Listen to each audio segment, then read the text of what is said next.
What up, HyperChange? Welcome to another episode of the HyperChat. I'm here with Nikita. We have a really special episode today.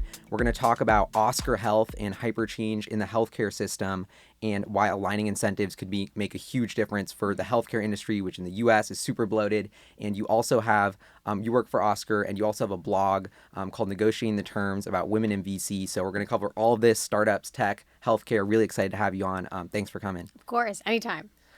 So maybe we could start before jumping into everything, like maybe just give us a little bit of your background and how you got to working at Oscar. Yeah, of course. I basically studied statistics and history, and I think those two combos kind of guided why I got interested in technology. So history certainly repeats itself, but you're like, why do we keep making the same mistakes over and over again? And one of the pinnacle foundations of how things change is certainly technology.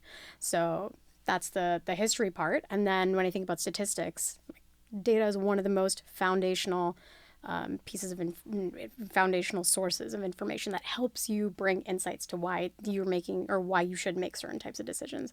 So I think the two things together has got very much guided my path. And when I think about healthcare is a little bit different. To me, that's more personal why I got interested in it. My aunt is mentally disabled, and healthcare has always been really important to like how she has lived her life. And I was born and raised in Australia. The healthcare system there is very different from the healthcare system in India, where she is, versus the healthcare system in the US. And there needs to be radical change in the US healthcare system. So something that has always been something important to me, that incremental change is not going to do anything for healthcare if we're going to really fix things. So to me, it's like barnstorm. Let's do something different. And seeing how her life has panned out has really drew me to healthcare, and being able to use some of the skills I have, definitely in terms of like data science, to hopefully change things. Yeah, that's awesome. And one of my favorite sayings is the bigger the problem, the bigger the opportunity. And so I feel like there's a huge problem. Maybe you could elaborate on, the US is spending so much more on GDP per capita on healthcare than every other country's. What's wrong with the system? Like, do you summarize it? I don't know if that's too complicated of a question, but is there a way to pinpoint, like, why are we so inefficient?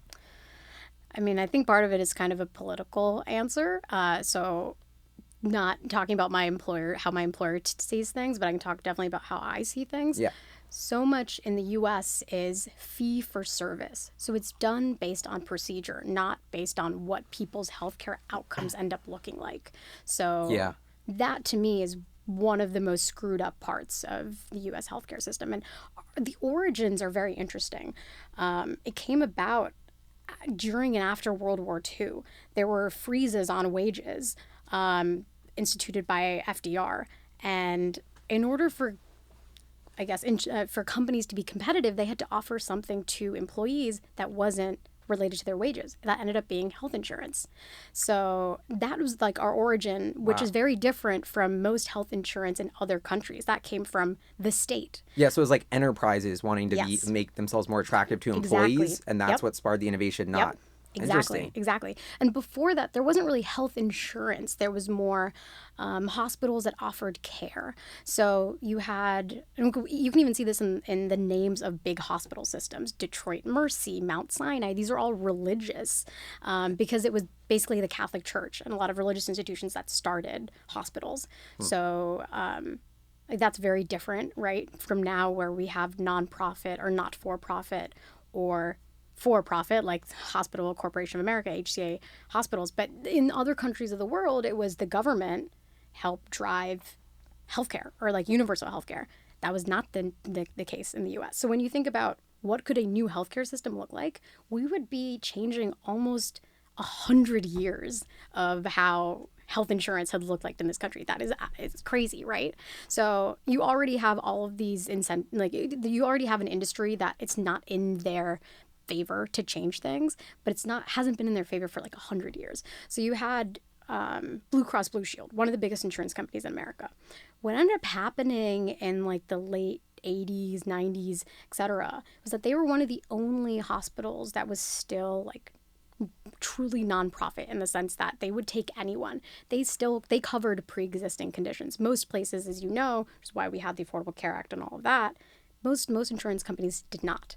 Mm-hmm. Blue Cross did. So what ended up happening was all of the sickest people in the US, we're like, okay, I know I can't get covered by anyone else, but I can get covered by Blue Cross. And so Blue Cross couldn't shoulder that burden. And so the board actually voted to make it to not cover pre-existing conditions. So all of a sudden you had all these people that originally had Blue Cross, the floor fell out from underneath for a lot of them. Wow. Yeah, so that's hopefully some historical background on why things are really screwed up. And I can go into, the ACA and the Affordable Care Act, but... Well, what I really wanted to, something you mentioned is the fee for a procedure. And I think that's the root of the issue is the incentives are not aligned in the healthcare system. And so it seems like that is the real change that Oscar's bringing is they're putting I think the mission is to make our healthcare system work for our consumers. So aligning the incentives. And so it seems like that is a total 180 from how the system works today. I mean, everyone says we can fix it by aligning incentives, and people have been tried to.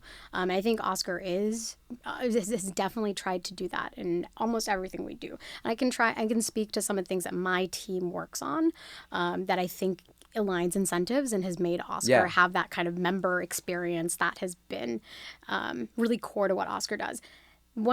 I'll start with one of the craziest things about healthcare, which is that no one knows how much anything costs. So right? It's Isn't that crazy? Yeah. You can't get a quote. You can't call. I've tried to do that. And I was like, what kind of business is it we're running? You don't know the price for what I've never heard of this. And no other industry is like that. You have set prices for the most part. But if you let's say you do have insurance. So your insurance company and the doctor you go to or that facility, they have a pre-existing contract that says this is probably how much things are going to cost. This is how much Oscar is going to cover of it. But it means that you're on the hook for everything else, you as an individual, that your insurance doesn't cover based on that contract. So that goes back to the procedural thing. The doctor and the facility knows that they're going to get paid if you do this, if you do this, if you do this, because they have a contract that says with its insurance company that they will cover this. But that has nothing to do with Golly's feeling better this time around. Or let's say you were there for diabetes, your diabetes level dropped from 10 point, your A1C, glucose A1C dropped from 10, which is bad, dangerous level, to 6, which is pretty good. No one in the healthcare system gets rewarded for that. If anything, the doctor gets rewarded if you keep going back to the doctor. And you're almost incentivized for them to keep you sick and doing more tests on you, not to give you the best care. Exactly. They actually make less money if they cure you. So the incentives are completely at odds. Yeah. So there's some systems like Kaiser, for example, where Kaiser has insurance tied in with the hospital system. Or with all the doctors there. And then the cost center is connected with the insurance company, and that starts to align it. Okay. But that's what they're trying to do, right? So if I'm the insurance company, I don't want to be paying for you to go to the doctor. I make more money if you're healthy, right? So Kaiser, their doctors make more money as well, and all of the people there if you are healthy. So the incentives are aligned. I'm not saying Kaiser is perfect. There are still plenty of issues in how Kaiser does things, but to me, that really goes to what you were saying, let's align incentives as much as we can. And if your doctors are in line with your insurance company, it's a lot better than insurance butting heads with the hospital system. Awesome. And so then maybe you could tell us about what your role is at Oscar, and then maybe a couple examples of those aligning incentives. Yeah, I can definitely do that. So I'm on the population health team, and broadly speaking, population health in any insurance company or any company healthcare company will look at all of the 300,000 members, let's say, for Oscar. And we look at the data that we have on these members, demographics, et cetera, to say there are some really big cost centers and really big pain points in how certain people are experiencing their healthcare. What can we do, given Oscar's positionality as a very high-touch insurance company, to make a change there, to make some kind of difference? Whether that's, hey, we need to change some features on the mobile desktop tablet app, or it might be, let's stand up an analog solution for our most chronic members. So say we know someone's going to the hospital, or let's say they're taking an ambulance 20 times a month because they're obese and that's the only vehicle that can take them there. Can we partner with, say, an Uber or a Lyft or some other company that can do it at a far more at a cheaper cost for that member and for us, but we'll still get the job done because ambulances are very expensive. So that's why I'm saying there's technology solutions as well as analog solutions. So the ultimate goal for our team is to improve outcomes, people's healthcare outcomes, to reduce cost for the member and for Oscar, and to create an experience that makes healthcare much better or makes their healthcare experience better. It's so cool that you're saving Oscar money, but you're also saving the patient money. That seems like key. Yeah. And going back to what you were saying earlier, like 1/5, that number, 1/5 of the US GDP is related to healthcare costs. That is insane. No other country in the world is like that. You can even point to England, it's around like 11, 12%. That's still way less than the US. There are places like Japan and Germany. It's about 9%, 8%. They essentially have socialized healthcare there, but it's way cheaper. So some of the things that they do that's very different is that the state sets the prices. So unlike having these backdoor negotiations where a United Healthcare or some insurance company makes an agreement with Mount Sinai or one of the big hospital systems that no one else knows about. Wow. Everyone knows because the government has said this is the most that the government will let anyone pay or cost for this procedure. So Medicare does that, but not everyone's on Medicare, right? You have to be above a certain age in your 60s to get government insurance, to get Medicare. So cost is one of the biggest problems. So it sounds like transparency is also a huge, like the pricing transparency. So is that something that Oscar tries to give its members? Like, if you're going to go for this appointment, will you tell me exactly how much it costs? Yes, we have now done that. Wow. Which is pretty that's cool. huge. Yes. So one of the things, it was kind of controversial almost to roll out this feature because we don't want to make any promises. Like going back to what we were saying earlier, you have no idea how much a procedure or how much it's going to cost for you to go to the doctor. We didn't want to put on the app, it's going to cost you $300, and then surprise, actually you got billed $600 for whatever reason. Which is like what always happens. Exactly. Yeah. So we try to be very clear that the cost that we put on there, so say you are going to your OBGYN, or you want to go to an OBGYN, you'll pull up on the app, OBGYN based on your location, etc. It'll give you a list of OBGYNs to go to. And we'll put on there a cost estimate, like a range. So you can clearly tell, like, okay, there's a difference between OBGYN that costs $200, one versus $500. You're probably going to go to the $200 one, even if it's 20 minutes further away than the other one. So we moved away. What we originally had was like a Yelp $ symbol. So you could see like OBGYN $2 sign, OBGYN $4 sign. But that's not helpful when you reflect it onto different specialties. Like it's clearly different if you're a $2 primary care physician versus a $2 endocrinologist, like a very serious specialty. And like I know like a 2-star pasta should cost me like 18 or $20, but I don't know what like a $2 sign or like, like this procedure should be normally cost. You have no idea. So we work on like some things like that. Some other stuff we've done is mail order. So pharmacy. It's the medication adherence is a big problem. Like people forget to pick up their meds. And the other big thing is that if you're going into CVS, there's also a markup because you're going into a physical pharmacy. So we've looked at what are different interesting solutions that hopefully we can do to make people adhere to their medication plan. Because if you don't take your medication, far likelihood that something is going to go out of whack and you're going to end up in an even worse condition than you were in before. So we've looked, mail order pharmacy is a big one. So if you are, let's say you have certain types of chronic conditions and you keep going in every 30 days to CVS, can we actually put you on a 90-day mail order? So instead you'd get it to your home. So you don't have to keep remembering to go in to CVS. Yeah, it should just come to you. It just comes to me. Wow. So that's like another thing. We also do a lot of research. So we talk to members about problems that they're facing, which has been really interesting. So going back to medication adherence, we're able to tell from our data, right? We can see if you go and pick up a prescription from CVS. If you don't pick it up, we can tell. So you're clearly not adhering to your medication. But then we want to know, why aren't you adhering to your medication? Are you just forgetting? Or is it something even more serious? Is it related to some kind of social determinant? Is it because you can't leave your home because you're bedridden, right? It could be something like that. Yeah, or is it too expensive for you? And if it's too expensive, is there things that we can do in how we price our drugs and our negotiation, or what we call our pharmacy with CVS, to make it more affordable for people? So we ask these like larger questions and we funnel it down, hopefully to get to some kind of answer or some kind of solution. Really helpful. And so maybe taking a step back, like this whole trend, software is eating the world.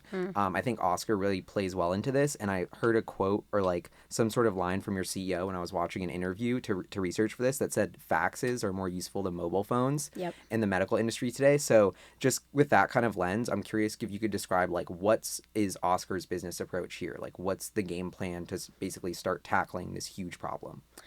Yeah, I mean, digitizing is a big thing. Mario, I don't think, talked about this in that interview, but the company that prints the most paper in the United States is a medical records retrieval company. Wow. By far, more than any. They're so wasteful. Yeah. And that's because we. That's crazy. It's crazy, right? Because it's still. I mean, it's better than it was before. But it's still like in order for any insurance company to receive medical records, we have to ask a retrieval company to get it for us. That's thousands and thousands and thousands of paper. If we can even move from paper to digital, or at least more of it, that would be so much more helpful. And then when you move it to digital, you can use that data. That's really another big thing is people's health data doesn't really seemingly follow them around, which seems super like archaic that's not, there's not one repository for our health data. Yep. So yeah, there's this is one of the most interesting parts, right?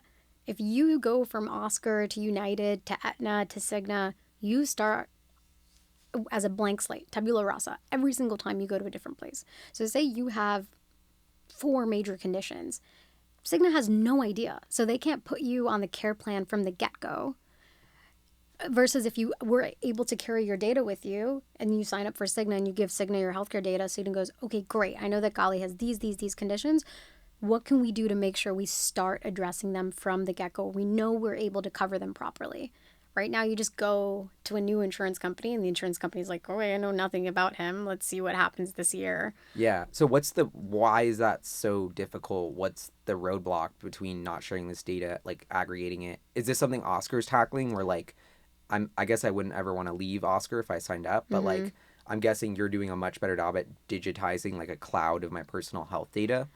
Yeah, there are ways to move your data, but no one really does it. And I wish there was a way to, let's say like, Apple. I think it's super appealing that you would be able to, maybe not just through your Apple Watch, but through other means, have a place that stores your data so that it is easy for you if you do move insurance companies to say, hey, for the last like 4 years, this is all my healthcare data. Mm-hmm. But we don't have that right now. I don't know, like, I think part of it is how siloed every insurance company is. They don't really work together, right? In many ways, it's not in their business interest to share data. Like, remember when I was saying, like, no one knows how much anything costs? It is secret how much it costs Oscar to contract with the hospital and how much it costs United to contract with a hospital. No one really has any idea. So the less data sharing, I think some certain individuals and some certain institutions have said that's great. We should actually share data less because it makes us stickier. It makes you less likely to move to Aetna because you're not like, oh, Aetna knows, or sorry, let's say sign up for Oscar or any of them. They have all of your information. They have, or that you've shared with them and your experiences on healthcare. It makes, if you know it's a lot harder to transfer that to someone else and you have a lot of different conditions, why would you move? Even if it gets a little bit more expensive, I've spent a year on this. They know the doctors I like to go to. I can't move because if I had to start from scratch every single time, it's really hard. It's hard to, be with doctors that know you, that know not just your actual health data, but think about like when you go on if you go on a trip, you go on a vacation, you come back sick. A lot of time doctors won't even ask you, did you go on vacation? Like it's not there. It's not programmed up there. So if you go to the same doctor though for the last 2 years, they'll at least have an idea of like who you are. And so if you do get sick, they ask you different types of questions that a doctor you're seeing for the first time might not ask you. So I think like one of the other big questions is how do we make healthcare actually about your health? Not just your healthcare data, but why are you feeling sleepy this morning? Have you changed your sleeping patterns? Did you go on vacation? Is there something psychological? Like I think there are so many more questions that aren't just reflected in your health data that really impact your health. Mm-hmm. And something really cool that I saw that Oscar was doing is these kind of programs where like, I don't know if this is something that is live now, but where you can walk and let's say you take more steps, you'll actually pay less, or these kind of incentives to make me healthier, and then Oscar has my back for health, so then I'm reducing the liability. And so I'm curious if you could touch on, is that the future where I'm going to want to get up every morning and like take a mile walk because I'm going to save $5 or $10 on my health insurance? It's funny. We actually get people that like complain. They're like, oh, I'm meeting my steps, but every single time you like increase it. Which we do. It's like kind of a tiered, if you're walking more, that's great. But then if you're always hitting your milestone, we're going to move that milestone a little bit. I think it depends. Like sometimes I used to, because I have, I have Oscar as my insurance. I had to do like 7,000, 9,000 steps every day, and you get $1 for every time you do that. So I was doing it every single day, and then I got to the point where I was like, I'm only getting $1. Does that even matter? But it is things like that that actually make people excited and engaged about their healthcare. Like when you look at the way people share their Strava data. Like look at where I just heard about Strava actually. Yeah, it's cool. It's cool. It's like you can the bike sharing. Exactly. Or like you bike share tracking. You share like where you ran, where you went on your bike, and people like to see where each other's at. Like MyFitnessPal that was later acquired by Under Armour. A lot of that was about let me share my health with other people. And I think like making it a collaborative experience, gamifying your health, without being too technocratic about it, I actually think like that is really fun. And people are like gamifying their finances, people are gamifying their health, people are gamifying so many different things. If you can bring, I think, fun as well to how people do their healthcare, I think you've got something on there. So like gamifying how you walk, or gamifying that fitness part, I think that's something that we're trying to do. So yeah, and just the fact that your health insurance company is paying attention seems huge to me. Like even though it's a tiny amount of money, like they're paying attention. They're on my side. Like I just think that's such a cool reversal of the industry psychology previously. Let me ask you a question as someone who's like thinking about getting on health insurance right now. Oscar could be, or insurance could be, two types of things. Insurance could be very active, very involved in your care, calling you, sending you messages, blah, blah, blah. That's one type of insurance company. Or it could be an insurance company that like is very much in the background. They process things. Like if you need help, you can ask for it, but they're not like super active in your care. I think that's two different types of insurance companies, and some prefer one over the other. Like some prefer like, I just want to live my life and have my insurance, and when I need it, I want it. I don't really want it to be like super active and like really involved. So I'm personally curious how people feel about how they want insurance to play a role in their life.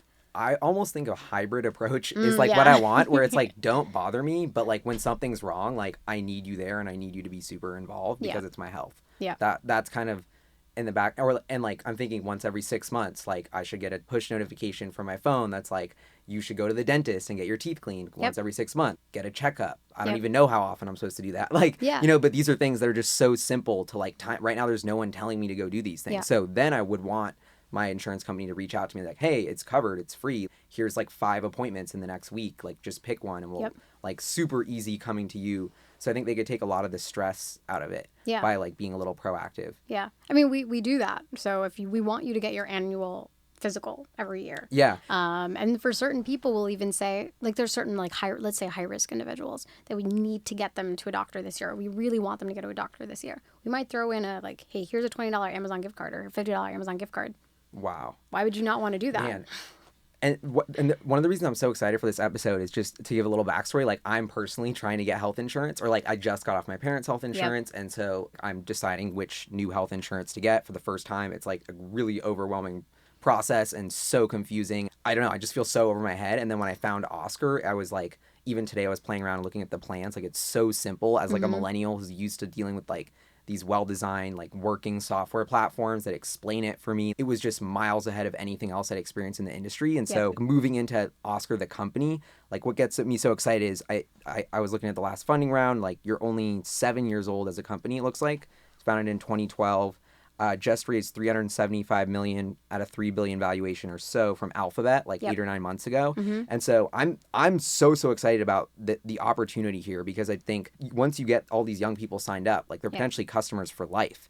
And you're, transforming the way that they can interact with their data, the way that you guys are incentivizing how to reduce costs in the system. Like, I think this is building like the exact future that we need for like this is HyperChange in the healthcare space, and it's exactly what we need. And it's like so overdue. And it was probably so hard to get to this point. because of like regulation is kind of what I'm thinking. And a lot of other companies have probably tried this, but Oscar seems like one of the only one that's really executing. So I don't know. This isn't really a question, but I guess I'm just kind of curious of like, I'm so excited about the potential of this company, was you know? sponsored by Oscar. I'm just kidding. No, it wasn't. It wasn't. No, it definitely wasn't. You know, but like it's an industry that I don't think, like, I hadn't thought much about, but when I think about investing, like, one of my mantras is like, I want to invest in the future I believe in. Yep. And like, it's honestly very hard to find companies often that are really to their core building something that I'm like, the future needs this is good. When I look at Oscar, it really like fits into that perfectly. Yep. And so that's what gets me so excited about, you know, like, you're actually building a future that's going to save the U.S. healthcare system a ton of money, which means taxpayers could save a ton of money, which means, you know, people have faster care. It's more affordable. It's cheaper. It's, you know, we're digitizing that whole process. So I guess I'm just really, really excited about Oscar Health. And I would be investing in it at $3 billion if I could personally. I guess that ship has sailed. But like, I just think it's such a fascinating company to watch. And I don't know if you have any comments, the long term, like sort of from like your investor brain perspective about what you think of the company. So, you know, Oscar originally, not at this point, but it had a very specific focus, which was around filling this gap when the Affordable Care Act passed to say, hey, we're an ACA plan. So that means you signed up when the exchanges opened, and the exchanges were open, you know, like that November to December range. And it was for, you know, people who don't get, you know, insurance traditionally from an employer. It might be someone, so when some kind of catastrophic event happens, or like, let's say you get, you become unemployed, so you can join at any point for some of those plans. That was a very specific niche. And so the case had to be made that this was still going to be successful, even though it wasn't employer-based insurance. And most people, like, I mean, more than 50% of people that have insurance is from their employer. So I think at the beginning, it was perhaps a little nebulous. You didn't know if Oscar was going to do well because you still had big players in a lot of the places. So you met, like, let's say, go in Orlando, there were still insurance companies that were offering Affordable Care Act plans, but it became so expensive for whatever reason. And Oscar has been able to fight that battle and be an affordable plan. We're one of the most affordable plans in Texas. So that's why we have so many San Antonio members. But what's really interesting about San Antonio is that, unlike New York, where a lot of people are drawn to Oscar because of technology, people joined Oscar because it was the cheapest plan. Wow. It was a lot of people who were Hispanic, so we needed to, you know, make sure that our app and our features could support Spanish-speaking population. So it's just like very interesting to see, like, in different states why they chose Oscar, and I think that actually dictates, like, when I think about my team and how we want to actually move the needle on people's care. We need to know why they were on Oscar in the first place, because someone who's technology forward and cares about the digital experience, that's a very different person that's going to react to some of our pilot programs and interventions versus someone in San Antonio who just signed up because, like, oh, Oscar's the cheapest plan. Never heard of Oscar. Don't care. I just need, you know, my insurance covered. Yeah. Yes, that's one interesting thing. Now we're offering, or going into the next year, we'll be on Medicare. So we'll be offering Oscar to people above the age of, you know, 60 plus. That's another thing that's going to be very different for Oscar. But I'm based on this type of, on the political environment, the current one, not saying what's going to happen, you know, after the next presidential election, but the fact that we have the Affordable Care Act, there's always going to be a need for an Oscar. And I'm excited because in spite of the current way that Oscar is built, the way that we're thinking about incentives, the way that we're thinking about our technology, no other insurance company is doing that. If you've ever looked at the website for any of these other insurance companies, you're like, this is garbage. Yeah. This is garbage, and I don't understand like, any of it. As a millennial in the tech scene, it's like giving me anxiety. You No, know? Like, no, seriously. I'm like, man, I don't trust these guys. No, like, and why would you, right? So what I think the origin story of Oscar, it's like Mario and his wife, she became pregnant, and then, you know, they got their hospital bill after everything. And he was like, I can't read this. I have no idea what I'm paying for. And I, you know, went to Harvard and I worked at Bridgewater. If I can't understand that, truly, like, if he can't understand that, how can anyone else? And to be quite honest, before I joined Oscar, I had no idea what a deductible was. Like, I still don't. I'm coming clean. You want me? I can explain like copay, co-insure, coinsurance and deductible if you want me to. Why but not? That might be. Is it long? No, not really. Yeah, go for it. Honestly, But I need to know.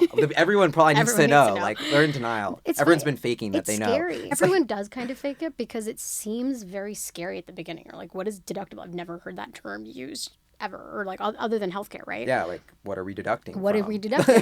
Seriously. But it's like most plans, especially for young people, are high deductible.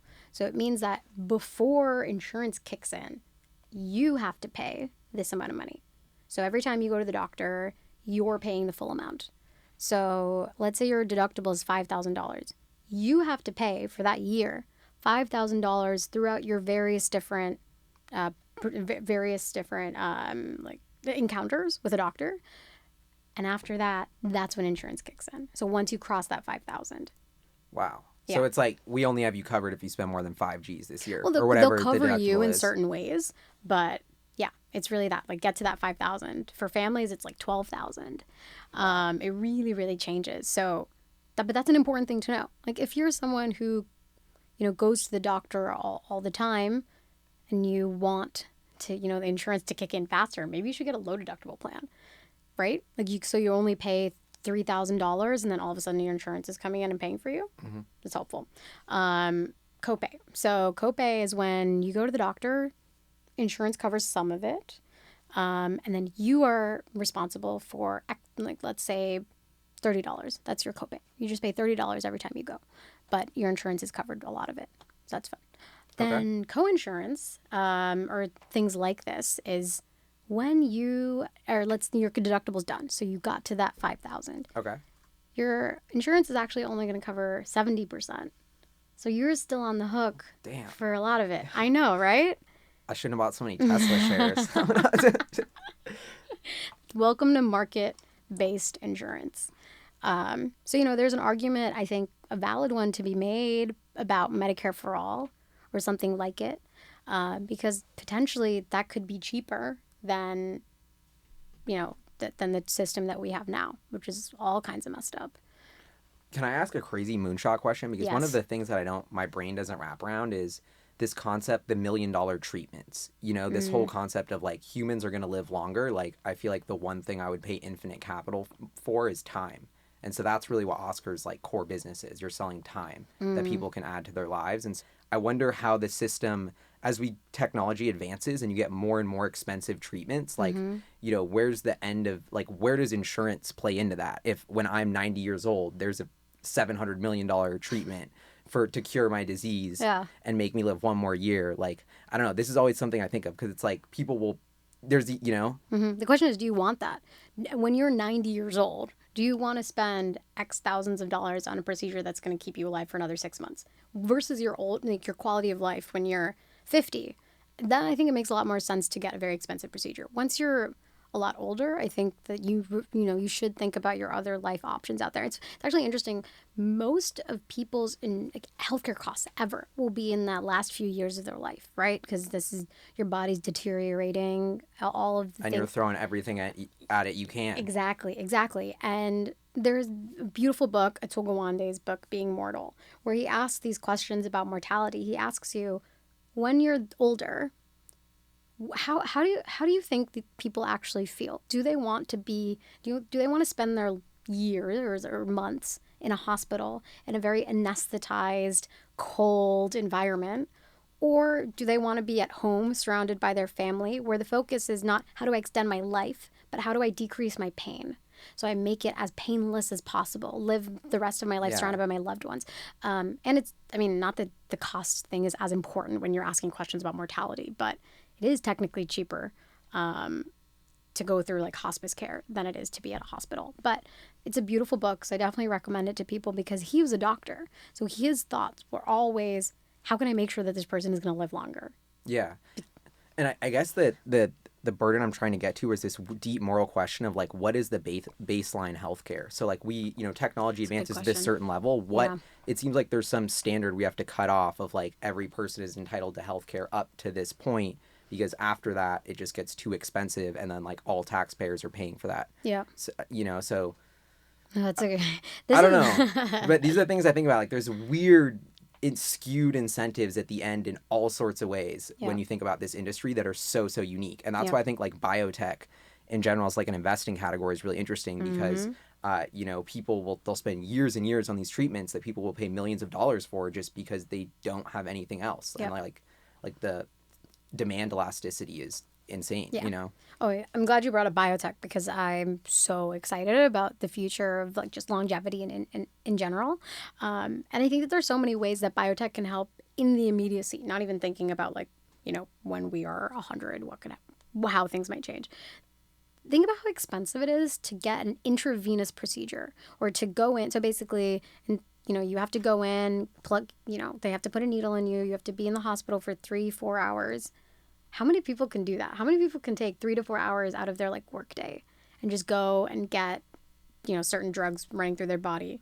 That's expensive. And that's also like a lot of capital loss on the system. Like if you're just having people leaving work to go get procedures done. So there's there's an interesting company called Rani Therapeutics what they're trying to do is take common intravenous procedures and make it a pill. Whoa. Right? Is that even possible? There are some that they're working on that I think like it will get close to being possible, but you have to think about like, sure, drugs metabolize very differently in your system, but like that to me is amazing. Are there ways that we could bring procedures or things that are locked up by the hospital to the masses in a way that's more affordable? So I think this like intravenous to drug is one thing. Another thing is pregnancy. So it's very, very expensive to get to have a birth. And then C-sections are a way that are even more costly. Like a doctor might say, or there are also hospitals are incentivized for someone to have a C-section because that makes it, because the natural birth, exactly. Procedure for fee or whatever. Exactly. And a natural birth is like, 8 hours plus. If you see someone going through a 3-hour pregnancy who's never been pregnant before, and she's just like, get it out of me because it hurts so much. A doctor or the hospital wants you to get your baby out because then they can rotate more people in. So there's more babies coming out, more money to be made. But a natural birth does take 8 to 9 hours. So that whole process is really expensive. So now there are these alternative options called freestanding birthing centers that have midwives and the original women when you were back in your villages, et cetera, that helped you give birth or do natural births that way. So I think there are really interesting alternative ways to make care more affordable. There's what they call healthcare anarchists. It's kind of like this self-given. This was the term that I was looking for. Healthcare anarchists. Healthcare anarchists. Yeah, there's a bunch of fringe movements to make healthcare more expensive or more affordable. Sorry. Mm-hmm. One of them is like these $30 EpiPen kits. So usually, and unfortunately, getting insulin is like $700 a month. A lot of people can't afford that. That's insane. And that's if you have insurance as well. Holy shit. I know, it's really expensive. So these people were working on how can we just create a kit in your home or that you can assemble that's $30. That's what these guys are working on. It's amazing. Then there's an initiative at Counterculture Lab out in Berkeley to create open source insulin. So like stuff that you could make with a 3D printer or like in your kitchen. Because technically insulin is generic. It's not owned by anyone. Mm-hmm. So I think... Wow, it's crazy that something off patent that's generic is costing so much money. Yep. It's crazy. It's insane. Because think about it. If I know that your generic or your insulin costs that you're creating is $500, so I know there's willingness to pay. That's at $500. So if I want to create a competitor, why would I also just why wouldn't I be like $499? Because I know I don't know how much people would change from one to the other, but that people are willing to pay those high prices, and you see this in the way that drugs, you see this all the time, and it's really unfortunate, but this plays out a lot with generics. So say my patent is about to expire. I created a drug a while ago, and the generic company says, hey, we're going to we're going to create this in our factories. You can pay them to not create the generic. Like you just sign it. Wow. You just sign a contract, and you're like, I will pay you $60 million a year to not create the drug. And if you're a generic you're like, 60 million, that's a Our lot margins are of super money. thin. Yeah. Like- No, exactly. They're like, okay, you want to give us $60 million a year and maybe that'll continue in perpetuity? Why? And you're not making anything. I mean, That's the that's thing. You're like not even so paying for corrupt, anything. though. It's not illegal. That seems, wow, Yeah. that's crazy. Yeah. I mean, I feel like we got to switch gears because I want to there's so much I want to cover, but it makes me optimistic about capitalism, honestly, that Oscar exists and that we have super smart people like you and everyone working at Oscar tackling these problems. Because that's one of the real issues is like the distribution of intelligence tackling these hard problems that matter. Yep. And so the fact that Oscar is enabling that and like incentivizing them with equity, I hope, or whatever, like that gets me pumped. The capitalism's working, hopefully, like... but anyway, so the other big thing that you do, I guess, is a blog sort of interview series called Negotiating the Terms, where you interview different women in the VC industry. Yep. So I'm really curious, how did you start that, and like what was the idea behind launching that? So I can start from why I wanted to do it. I guess when I started getting interested in venture, there were resources, but they were very distributed. I couldn't find one place that had, here are, other than Harry Stebbing's amazing interviews, which, and podcasts are awesome. I was like, where can I go to find, people that look like me, people who are junior, talking about their experiences in VC, how they broke in, et cetera. I think like Harry's podcast has been an amazing resource, but he interviews partners, he interviews CEOs. That is a very specific type of individual versus who are other young people who are in this industry who I can relate to. And my experiences are, it's more like I'm 2 or 3 years behind them. That's who I really wanted to see, those perspectives. And I wasn't getting that through some of the other resources that I found. And I've always been the kind of person where if I don't see it, there's clearly other people are probably also looking for it. So let me just create it myself. Like scratch your own itch. Exactly. So I just decided this is the idea that I have. I bought the domain. There was nothing on there. Negotiating the Terms. Negotiatingtheterms.com. Yeah. If you type it in, my name will pop up as the like suggested thing right after it, which is pretty cool. So I just went out and I asked people, hey, this is why I think people want to hear the perspectives of other young women in VC. It's that there are so many of us that are thinking about this now. Yeah. Would you be interested in doing this? And it was a bunch of like 7 to 8 women who said, yes, I don't care that you have nothing up there yet. I believe in this idea.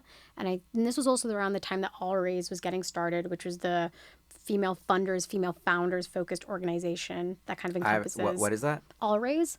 Haven't heard of it. They're basically a big group for all women in venture, and they're supposed to be, they also address the funding gap for women entrepreneurs. So they're a big organization, nonprofit that got started around the same time I was working on this website. So it was really great to get support from individuals that were a part of All Raise as well, awesome. To be like, yeah, do this. This is awesome. It was really just people who believed in it and said, yeah, I'll do it for you. Let's do an interview.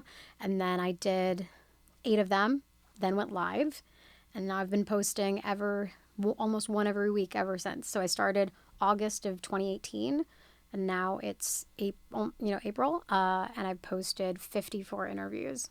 Wow, that's crazy. Yeah. And what have you, across all those interviews, is there anything that surprised you from, learning this much about the VC industry and talking to all these cool people? I mean, I think things get less and less surprising the more that you talk to people, because you're like, okay, I heard that from this person, I heard that from that person. Yeah. But I think that I went into it thinking, or very, very much romanticizing venture. And then I realized I feel like everybody does. Our age, I feel like that's a big problem. Exactly. Everyone's like, oh, I'm going to get into venture. Yeah. So cool. Yeah. I realized that's very much not how I feel anymore. When the Uber IPO happens, I feel like that's going to be less cool. Because everyone who worked at Uber is like, great, now I have millions of dollars. I'm going to start my own fund. Like that's definitely going to happen. I was thinking when Uber crashes, there'll be the whole like VC bubble could pop. I don't know. Well, it depends on their like lock-in, right? Like how long you have to hold your share for. Mm-hmm. We'll see. You probably know much more about this than I do. I'm just watching the optics, and I'm like, anytime I see an IPO and they're like, oh, 120 billion, then the New York Times like, well, thinking we're gonna do 100 billion, and then now it's coming out like 90 billion, and then I think actually just today they're like looking like 80 to 90, and I'm like, man, that is you're not IPO. We want an IPO from a position of strength. Yep. This is not writing down your value 40% before officially pricing is not the last IPO it reminds me of is Blue Apron, to be honest. But like when I was like reading all these articles, like, oh, they're cutting the size, like.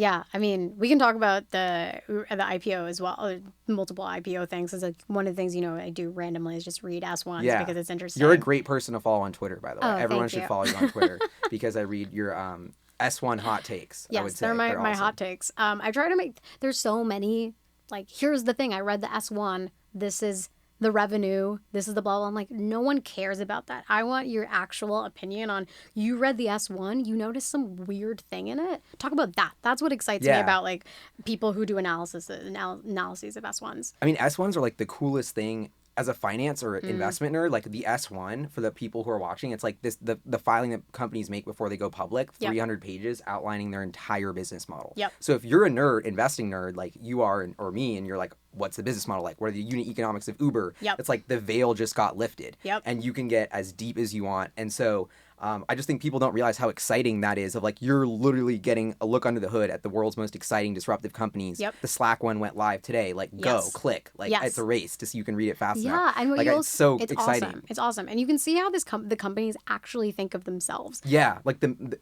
sorry. No, go ahead. I was just gonna say the mission, like that overview part is so informative. Like we're Lyft, consumers owning cars, transportation as a service, society's changing. We're gonna reinvent the way cities work, and you're like, wow, that's a vision. Okay. Yes, that's a great thing. It's like you see the vision of these companies, and we were talking about Slack. I think a lot of people think of Slack as this communications tool, but Slack is envisioning itself as like the connective tissue between all the things that an enterprise needs. Wow, it's a Which good is analogy. crazy, right? Like, so you read the Slack S1. I read some of the Slack S1. I think it's Nice. like I think I need to take a few days before I like can really process S1s, because like you said, 300 pages, something like that. It's a lot of information baked in there, and I think it takes a while for you to like actually analyze it. So what I posted today was very much just, hey, I took a quick look. This is some stuff that stuck out to me.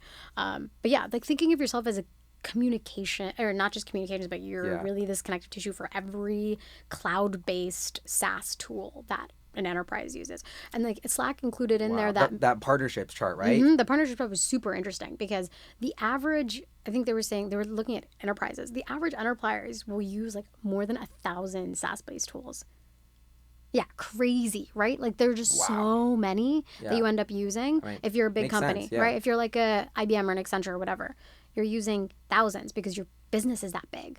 And like per country, you're probably using a bunch of different SaaS tools. So when you think about Slack's means of integrating all of those into its platform, that makes Slack so much more sticky as a product. So it's not just, hey, dude, what's up? Oh, I worked on this today, blah, blah, blah, which is, derivative Slack. What's an example of those integrations? Because I'm not thinking of one like so your there's Salesforce. Salesforce is one. Twilio is another. Like there are plenty of things that you can put into Google is another integration that they have. Atlassian that they have a partnership with, so they now took over HyperChat and made it HIPAA compliant. They're if you they want, bought HyperChat as well? So they have a partnership with Atlassian now because they basically bought and sunsetted HyperChat. Yeah. Okay. Yeah.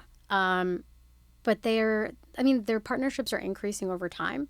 But I think it's so smart. If you want to call your CRM, like right, Salesforce is a perfect example. How can I just pull that up immediately? If I want to know customer information, right? Like plug it right in. And they have over 500,000 developers that are creating Slack apps, third-party apps. So that to me is another thing. If you're able to get other developers to buy into your tool and want to use it and create for it, that's awesome. And I think I know I talked about 18,000 documents daily are downloaded, so shared amongst each other and downloaded through Slack. There are also over 1,000 applications, third-party apps that are downloaded every day on Slack and integrated, which goes to show that those apps are really being used. It's not just developers creating something that goes into the ether. They're clearly helpful in many different ways, whether that's like, one of the ones that me and my friends have used is like Giphy integrations, or having, the emojis. I've used those. You can make custom emojis. You can make custom which emojis. Is sick. Yeah, exactly. Yeah. That's awesome. Things from that to far more sophisticated integrations. I think, if I could have invested in Slack, I would have done it for sure. And what do you think about the I don't know if you get too into this, but like the valuation of Slack, like 8 billion, let's say they IPO at 8 billion, they're doing like 400 million in revenue, growing 70-something%, losing 100 million in operating income or whatever. Yep. Like, how do you, when you're chalking up to value one of these companies, how do you think about that? Do you, I'm thinking about customer acquisition and lifetime value. I'm thinking about how are you doing a good enough job of getting those customers varied by cohort and keeping those customers. I want you to show me that it's not just the big enterprise customers, right? So like, I don't know, a Google that has over X 100,000 employees. Yes, it's great if you get, those enterprises to sign up. Can you keep those enterprises? Then SMBs, people who have between 10,000 to 50,000 employees, are you able to keep them? If you're a business that can prove to me that at various price points, you're able to acquire and keep those customers, and maybe your sales and marketing, I hope, if you can keep it as low as possible. So you're really product-led growth. That it's your virality, the ability of your product to be the best on the market. That's what gets people to sign up. That's really Tesla. appealing to me, especially, yes. Like Tesla's another perfect example of this. I've never used a Tesla before. Most people haven't. But you look at the product, you see its vision. Having the climate change vision being one of the biggest ones out there, I think makes Tesla such an appealing product. And I think one of the same things is there with Slack. It's such a cool product. And the thing about like SaaS-based products is that you can share it very easily with other people. Then they use it, and once you use Slack for the first time, you're like, this is cool. And there are a bunch of products I think that are like this. Calendly is another one. If you want people to sign up for calendars, yeah. and it sends you get that for the first time, and you're like, I've never added time on someone's calendar like this, but this makes so much sense. Product-led growth is really cool, and I think Slack is doing it very well. So, and it's you're almost like really honing in on these leading indicators. That first customer, are they still spending money? And then that's kind of how you're looking at, the overall aggregate financials are kind of like lagging indicators of really how the business is doing. And you're kind of, That's how I think. I think if your product is at the forefront and you're answering customer pain points, then and you're acquiring and keeping those customers, that matters to me. Like I think Zoom is another good example Slack of plus this. Zoom. Is this Slack not a plus Moonshot Zoom. Monday? No, I know. That's what it is this should not be. like a match made in heaven? No, Like seriously. Slack and Zoom? Yeah. I mean, I know that Zoom has a bunch of other features other than video that maybe are Slack adjacent, but honestly, that would be beautiful. Like I don't want, if I have Slack and Zoom, great, but if I had Slack with Zoom. Right? Game changer. And so switching gears a little bit, but Yeah. back to Tesla, because Yeah. one thing they're working on is an insurance product. And so you're kind of in the insurance Whoa, space. And I their didn't know unique that. angle is that they have so much data on the individual driver and their Yep. driving habits. And they can, like what Oscar's doing, incentivize you to drive safer to actually decrease your rates. And so they're almost like, now insurance is a two-way street. Yep. That's what I see Oscar doing. That's what I see Tesla doing with driving. And so I'm curious, like, do you think about, this Tesla insurance product just at face value? Like, does that excite you? Because to me, it seems like the same kind of innovation that Oscar's bringing to the space. That's super smart. When I was talking about Kaiser earlier, when you have your insurance company and your health system being one and the same, there is nothing more aligned, incentive alignment than that. So to me, having Tesla do that, that is awesome. And it makes so much sense. I'm surprised, honestly, that other car companies have never done that. I don't know if they have. But you have, CoStar, not the astrology app, but there's like CoStar that's built into cars that helps you do your like a sat nav And they're kind of navigation. tracking you, too, They're like so- tracking you, or like if you get in a car crash, you can call, click CoStar, call for help. I'm sure that using that already to create an insurance product makes sense. But of course, Tesla's going to be one of the first to do that because they are actually thinking about these questions. They're thinking about how to move forward, whereas most car companies are like, we have a car, and the car does the thing that the car is supposed to do. Yeah. Here's another car that's a different color. Those to me are very uninteresting pedestrian changes. Like I think one of the things I think about a lot in technology, healthcare, I can go back to healthcare with this. There are very few companies that are so innovative and different that they actually move the needle on people's care. I think there's a lot of these like D2C brands, right? They're like, here, make it easy as possible for you to get this drug or that drug. That to me is interesting, but how are you actually changing healthcare for people? I think that's really hard to find, and when you find those companies, that just gets me so excited. And so Oscar's one of them, you think? Yeah, for sure. Definitely. And it's such an interesting because what Oscar's doing to align the incentives, they want to make you healthier. Yep. And with this Tesla insurance, like they want to make you safer. Yep. Their incentives are aligned to make you safer. And that's one of my favorite things about Tesla is like safest cars on the road, even without the self-driving software. That's the number one reason people buy a car. You want to be safe. Yep. Like So I just think that's actually last Tesla, then we'll leave it because you know that's Tesla. But I'm just curious, what's your opinion on Tesla? I mean, everyone watching is probably, you know, Tesla shareholders, Elon fans. So I'm curious, like, what do you think of the Elon empire and Tesla? Well, I mean, Elon and Grimes, truly the couple of the century. Okay.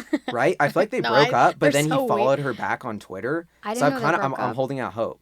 Did they not? I thought they broke up. I thought they got back together because they both had those anime emojis. Did they change that? I mean, a dual switch to anime emoji profile pics is a pretty strong sign. I feel like that's like handing a ring to someone. You're like, this basically the same thing. I mean, to be quite honest, I don't know all too much about Tesla. I'm not a Tesla, like, I would say I'm a fan. I'm not a stan like like you. But that's mostly because I don't know that all that much about it. But to me, there is no question in my mind that Elon's empire, particularly Tesla, has done more to impact climate change than almost any other enterprise, like private enterprise. And that takes guts. That takes balls to be like, I'm going to do something that no one else has done and go all in on, all in on Tesla. And that vision comes around, it's 1 in a million to get an entrepreneur like that. So regardless of like all the little weird things that Elon does, because he's truly only human, and I actually admire a lot of his weirdness because I think people should be more weird and care a lot less about building up walls and having certain personas. Just like be yourself and be weird and awesome and accessible. That plus like this genius that he has, plus his vision and his ability to like, things don't go perfectly all the time for Tesla, but he still executed so well, and it takes you have to execute consistently. He's done that. So that's kind of my perspective on Tesla. So, awesome. Yeah. And segueing that into what if there's any company in the world you could invest in today, like you could easily get on the cap table and invest at the fair, last round or whatever. Yeah. What like company would it be and why? It could be a startup. It could be not a startup. It could be anything. Could be a crypto asset. I mean, I definitely invest in putting you crypto. on the spot here. Yeah, so I don't know. Maybe I should have told you ahead of time. But any company, this is good. Like even if the cap table is impossible to get on, like I'm thinking I would probably do Coinbase or Oscar, honestly, is up there. If I'm getting in at $3 billion, I haven't looked at the financials, so I don't know. You could probably, I mean, if there's another round, even getting a secondary now is still like a deal. Probably like SpaceX, honestly. Doesn't matter now. I guess just buy shares. What are some? Like maybe like any cool startups on your radar? Because I know you're into the startup scene. Yeah, I am. I think there's a lot of augmented reality, a lot of virtual reality companies that I'd want to invest in. Also, VR is one that does augmented reality for healthcare. I think it's super interesting. Because I think there's so much more you could do with augmented reality than just healthcare, right? Like there are certain high pressure situations where you can't really practice. Yes, for certain parts of healthcare, when you're being a doctor, when you're going through training, you're doing your residency, et cetera, you try on dead bodies or you get to, practice by being in surgery with a leading physician. But what about military? How do you practice being in the military in actual high intensity scenarios? You can do that in augmented reality. Or if you are a police officer, we talk, there's police shootings happen. There's, black men get shot. Is there ways that you can train beforehand so your gut reaction isn't just shoot, or your gut reaction isn't just like, is there ways that we can use technology to make things safer? And I think augmented reality is certainly one of them. There are lots of players right now, so it's kind of hard to tell, but also I think it's one of the coolest ones because it's working in healthcare, which is of course my area of interest.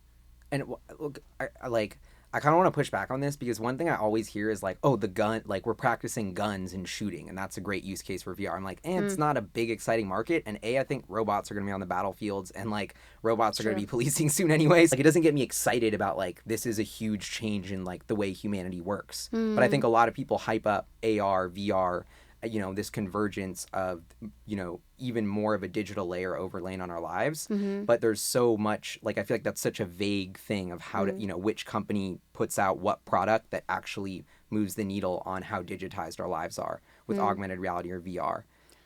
Yeah, I mean, I think that there was certainly like honestly, if Google Glass had been done better, think about how interesting and cool that would have been. Like Mm-hmm. something so seamless. Like you can just wear glasses that says walking down the street, ping, 3 blocks away, my friend Golly is over there.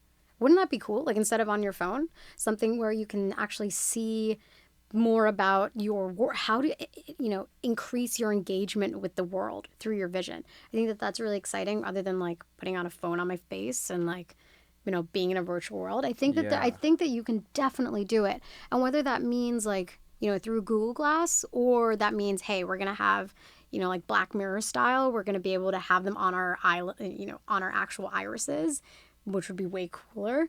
I think it's going to happen, whether it happens in the next 50 years or whatever.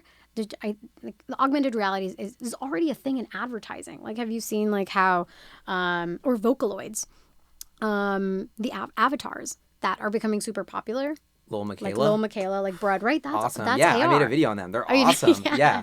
Lil Miquela, she's like dropping a mixtape, Yep. honestly. And she's starting to launch her own podcast. She's competing with HyperChange before you know There you it. go. Like, a little rattled, honestly. Yeah, so there's avatars, there like the Vocaloids, they're like Coachella, who they always bring out these what are they called? Do you know what I'm talking about? The Like hologram the kind of holograms. peoples? Like imagine going to an entire holographic like conference or concert, or when Marshmello went on Fortnite. Like these are really cool, different. I'm not cool enough to know what that means. Marshmello, like the DJ, he basically did a concert on Fortnite. So he actually DJ'd for however many tens of thousands, hundreds of thousands of Fortnite users. Like, I think there are ways we're going to live out our lives in the digital world, and I think the entree into the digital world will happen through augmented reality. I don't think people are willing to go all in yet into virtual reality. So that's why I'm excited about AR. I don't know, it's kind of hard to say what is going to be the company that does that, but we're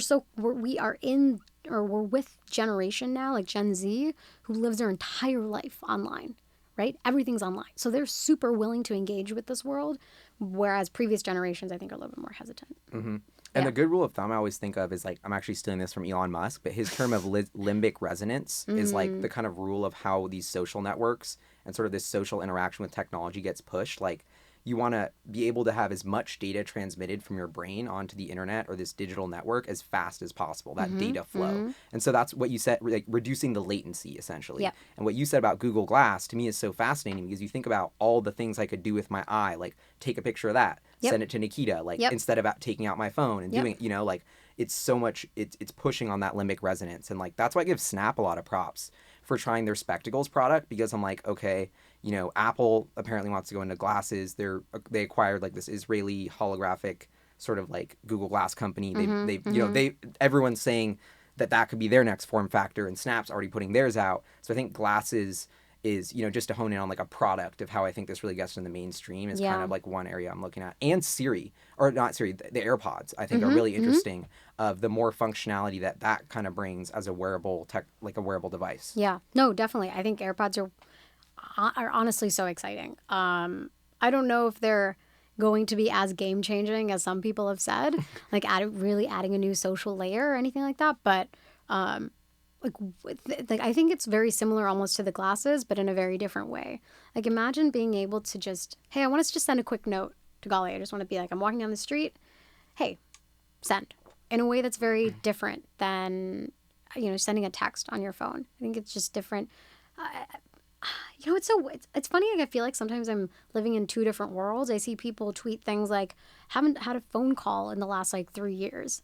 And I love phone calls. And I think that there's so many other types of millennials that prefer to make phone calls. And that's why the AirPods are so interesting and so exciting for them. Whereas there's an entire, it feels like half of other people that almost want to retract and only engage in the photo world, the Instagram world, or the text world in a way that's not that same kind of auditory experience. Last thing, if I could pick your brain on the Uber Lyft IPOs. Ooh, yeah. What do you think about that? Because I'm biased. I think the Anthony Lewandowski or something, the Waymo guy, just came out and said LiDAR's not needed, which is a validation of Elon Musk. And so the way I'm biased, but I'm like, wow, Tesla solved the autonomy thing. Uber and Lyft, now that we looked at their S1s, are losing so much money. Like, I just think this is like a slow motion train wreck for Uber and Lyft. I don't know. And I'm curious, what's your take on these companies? Do they have a chance? Do you see division? I mean, they have a chance, but they have a chance if the unit economics make sense. I think right now they're still living in this world where if we're able to be the cheapest on the market, then people will use us because it's cheaper than and a better experience, let's say, than taking public transit or whatever my other options are. But it gets to a point where they have to increase prices to be profitable. Mm-hmm. And you only have that profitability if you make everything autonomous, or at least you're moving towards that, and you increase prices at the same time. And I don't know how satisfied people are going to be when it costs as much to take an Uber as it does to take a taxi. I mean, even in New York, taxi and Uber is almost the same Well, they're price. selling $1 for 70 cents, so it's like, of course, people are pumped. Mm-hmm. No, exactly. of course exactly. they're taking market share. Like, exactly. But how sustainable is that over time? Sorry. How sustainable is something like that over time?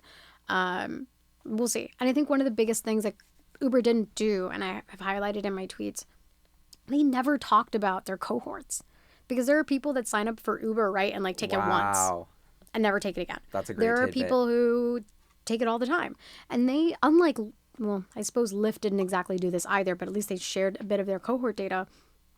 They were able to say there are very high value users that, based on some research that other funds have done, that are net profitable. So the amount of money that it takes to acquire them is lower than the amount of money that they give back to Lyft. But that's only like the highest category. Everyone else is a money loser. But because the amount of money that these super users make or generate is so much higher, it said that they had a very low customer acquisition cost versus how much money it generated per new user and per sustained user over time, because it was so much higher than everyone else that was losing money. That to me is like crazy that it wasn't more transparent than that. I have no idea what the case is for Uber, because Uber actually has a decent number of competitors in different countries. And when you think about like what Lyft's future looks like, and even Uber, you have to dominate the entire globe if you want this to work and work well, or at least, do as much as you can for that to work. But Uber has already given up in certain giant continents, like China, basically. Right? Yeah, it's India is like Ola is the popular one. Didi is China. Grab in Southeast Asia. That's almost half of the world's population right there. Europe, Europe doesn't need Uber as much because they have great public transit and everything's quite walkable. So what do you have left? You have a lot of the U.S. and maybe Africa, and I don't really know the case in South America, but I think that I'm less excited by Uber than other people have been, because I think there's far more things that are constraining them than enabling them. Yeah. Interesting. And I know you probably follow a ton of amazing blogs and podcasts that are in this hyperchange startup world. So I wanted to get some recommendations on that, and I'm sure all the hyperchangers would love to hear those as well. So you mentioned a couple of them, Harry Stubbings. Harry Stubbings, he does 20-minute VC. Oh, that's the 20-minute VC. 20-minute I've VC heard of guy. that. Yeah. Okay. He's pretty good. Let's see. In terms of blogs, I think everyone recommends Ben Thompson. Of course, like Stratechery. Yeah, the Stratechery. I almost don't need to recommend him. There's a really interesting one called Penny Fractions that you probably never heard of. But it's this guy who talks about music and the streaming industry. Ooh. And he has really interesting takes on Spotify, Apple Music, any changes that happen in terms, so it's not just, okay, added new artist. It's really looking at the economics of the music and music streaming industry. So that one's a really good one. What are some other good ones? Movement. That's one on public transit and mobility. So that's just like an interesting one that I like to read. Lean Lux is probably the last one I'll recommend. It's all things modern luxury. So when you think about your Casper, Warbies, Away, That's etc. just like the tech millennial sweet spot. Everything in there. Lean Lux and the Lean Lux community. So Paul Mumford runs it, and there's hundreds of people in the Slack group. But they really bring all things consumer to that newsletter. And then because they have a really active Slack channel, you're also seeing what's going on in the actual community that's building. So you have investors like Hunter Walk, etc. in there. You have actual creators like the founder of Roman or something like that. They'll be in there. You'll have operators, product managers, people just talking about all things consumer. So I find that to be very interesting. But one of the things I really try and practice is getting diverse perspectives or interesting thought on almost every single vertical that I can. So I subscribe to like Inside AI because I want to know what's happening in the AI world. I subscribe to this music newsletter, not because I really know that much about music, but because it's interesting to hear why Spotify's mad at Apple. The Dan Runcie runs this one on hip hop and capitalism. Like, that's super interesting. So Damn, that sounds cool. No, What's I know that called? it sounds cool. Trapital. Trapital. Ooh, Yeah. good name Trap too. Capital. Yeah. Okay, Yeah. wow, I'm a fan already. Yeah. So whatever you can do to find these like gold nuggets, I try to. Because yes, Ben Thompson is great, but everyone else is reading Ben. So how are you thinking any differently than what Ben is saying? That's a big thing. That's a big problem that I have in general in the startup and VC world. We all read each other's content, but there's a difference between bringing someone else's argument to the table and synthesizing it with your own to have your own opinion and own independent thought. And I think because part of it is people aren't rewarded for having independent thought. It's riskier. And when you have 90,000 followers, or a lot of these people do, you feel scared to put something new out there because maybe it's not going to be received very well. So something that I've tried to think about in how I do all things tech is just like to be as true to myself in how I tweet things. Because there also aren't that many, and not to say that I have that many followers on Twitter or anything, but there aren't that many like female figures in tech Twitter. There really aren't. There are a handful. Yeah, like Ravi and Devin. Those are like the biggest ones. But they're kind of, if you're a woman in tech and you have true opinions on things, you're kind of a controversial figure. And I think you have to decide, like, are you willing to be that controversial figure? Because maybe you're not going to be liked by everyone else. So I think that's something I try to do. I'm like, you don't like what I have to say? I don't care. Like, this is my opinion on things, and I put it out there, and I hope that people engage with it. I hope that I meet new people that way. And it's definitely, for me, it's definitely, it feels like I've done that.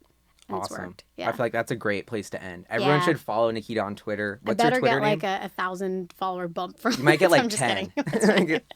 It's my last name, Singareddy, NM. So my initial, my first name. I'll put it on the middle screen name. too. So Yeah, that's cool. They can check it out. Yeah. Do you have any last, comments, moonshot predictions for the hyperchangers or anything like that? Read as much science fiction as possible. I think like that's been to me one of the things that's like opened up my brain and how I think about what could be the future of technology. Like if you've never read Gibson's Neuromancer, this idea of literally living in the cyberspace. So like being able to plug your body into a computer, like living in the wires and living in what a disk is. Like that is so interesting. And no, obviously like right now you can't build that, but I think like even paying attention or imagining a vision like that gives you hope and optimism for what technology can do. So if you read Snow Crash, even if these sound like, yes, some of them are a little bit dystopian, they're so fascinating to think about. There's a really famous book called Folding Beijing. That's about China in the future where the world folds up on itself. So you have multiple societies and classes living in Beijing for certain periods of the day.